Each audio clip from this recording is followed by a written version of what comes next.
Because Jesus is correcting the people's understanding of what God's law is. And I'll tell you what we're going to see. He says, clear away all this other stuff you've heard. You've heard all this stuff. Let me tell you what God's law really is. And what Jesus says is God's law is not so much about actions as it is about the attitude that precedes, surrounds, and prompts the action. Did you know most of us can hide the actions? I would say most of us in this room are not murderers. All of us in this room are guilty of having hatred from time to time, which Jesus said is equal.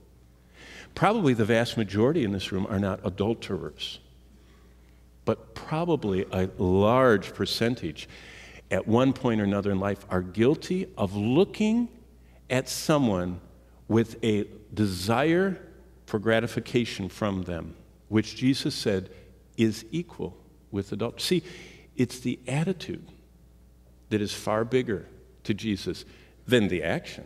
If you can change the attitude, the action won't come.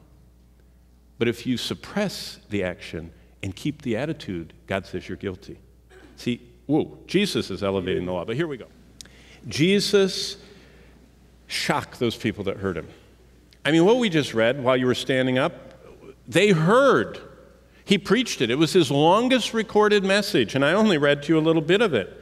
And Jesus launches into a lesson on God's law, and Jesus did not give a set of rules for them to conform to in outward obedience. See, that's what he says. This is not about what you're growing up in, all these rules. He said God asked for an internal transformation that is humanly impossible, a change that can't be earned by trying hard or by trying to keep the rules. What God offers is a heart that loves to do God's will revealed in his law. From my heart, if the eternal, infinite God of the universe wants orderliness, I do too. If the eternal, infinite God of the universe wants holiness, I do too. And in my inward parts, I long for God's holy, righteous perfection. But I'm so aware that I'm not. And Jesus said, how do you balance that? Well, it's only the new heart that God graciously gives to all who believe in him, who are hopelessly sinful and unable to ever be good enough and cry out to him for mercy, is the answer. You see, we have a new operating system.